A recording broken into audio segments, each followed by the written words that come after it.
Beyond the Mic with Sean Dillon. We're joined on the star line by Pink Floyd's creative director, head of innovative art studio Hipgnosis. His memoir, The Prism, Untold Rock Stories from the Hipgnosis Archive. We welcome the talented Aubrey Powell. Thank you. Pleased to meet you. Poe, let's go beyond the mic. This work was started with your favorite pictures scattered on the floor from your archives. How easy was it to narrow down those amazing stories from those pictures to what you cover in Through the Prism? Well, interestingly enough, I'm very friendly with Helen Mirren, the great Oscar-winning actress. And she had just written a memoir. And I was at a party with her and I said, "How did you start?" And she said, "I simply placed all around the room all the photographs that reminded me of my past." And I said, "That's a good idea." So that's exactly what I did. So at my studio, I got everything out, all the album cover artwork, everything, books, everything. I just laid it all around the room. And somehow it just gelled into place, exactly as she said. And I decided not to make the book chronological. I decided to make it a book where you could dip in and out of the chapters and make each chapter a sort of little essay on its own about the interesting things that I've done in the world of rock and roll. How has your friendship with Storm changed you? My friendship with Storm changed me dramatically. I was just a lost soul in Cambridge, just out of school. My parents lived abroad. I was footloose. And I met this guy who was 2 years older than me, highly intelligent, very difficult, very demanding. And I thought, this guy I can learn from. He was a film student and he was going to London, and I could tell he was going places. So I got a job in London, and then we shared an apartment together with Syd Barrett, the co-founder of Pink Floyd. And in a way, Storm became my mentor and taught me photography initially, certainly for the first couple of years. And then we became partners in Hipgnosis, and we moved on from there. And I became the main photographer, and he became the main ideas man. And we worked together incredibly well. Your photos take advantage of space, light, and let the personality of the target and your lens shine. What's your favorite camera to shoot with today? I use a Leica. I use a monochrome Leica, funny enough, which is all black and white, because I've always been, ever since the beginning of Hipgnosis, a great fan of early French cinema, the cinema verite and early French photographers, Doisneau, Cartier-Bresson, people like that. And I just feel that in my autumn years, I'm more interested to photograph in that kind of technique than going back to glorious Technicolor. So that's just a personal preference. I know it's like choosing a child, but as you started to spread them out, which photograph resonates maybe good, maybe bad, maybe just differently than the others? I think one of the most favorite album covers that I created was Presence for Led Zeppelin. Not only is it Jimmy Page's favorite album, by the way, but it's also one of my favorites in terms of front cover design. And the story of doing that was that I knew nothing about the music at the time and no title. And Jimmy said, just come up with ideas. And we tried to think of something which was powerful and something which everybody needed, something, a battery recharge that without it, you couldn't have it. And this is, in a way, how Led Zeppelin were in the mid-70s. You know, they were the biggest super group in the world.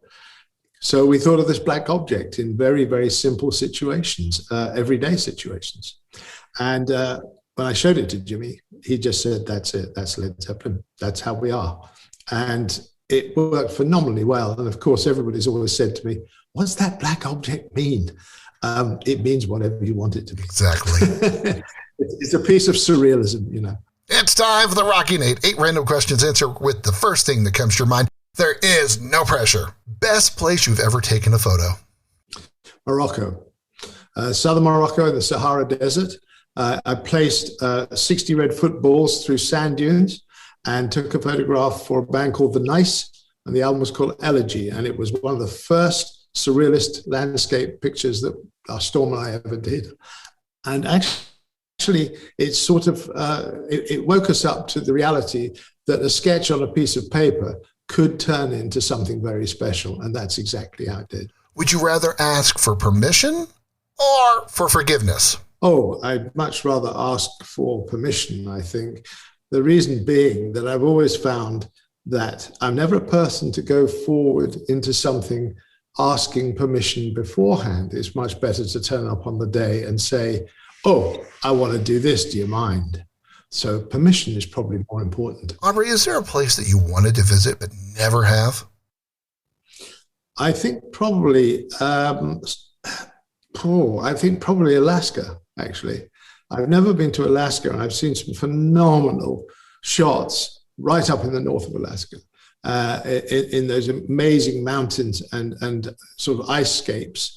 And I always thought this could be a very interesting place to take pictures. And unfortunately, I've never been there. And if I get an opportunity at some point, I'm sure something will turn out of it, something really interesting. I'd like to go too also.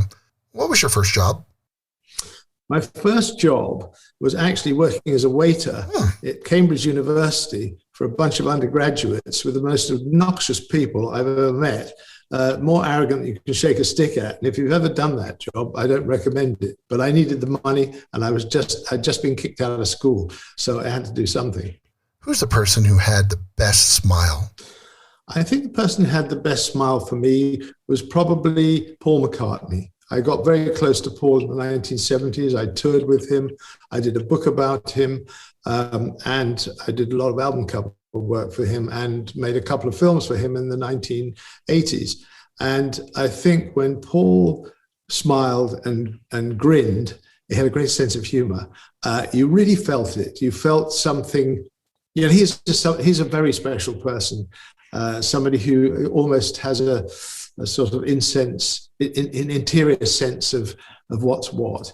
And I've always felt that there was a lot of joy around him. What was the first concert you ever saw live? The first concert that I ever saw was probably,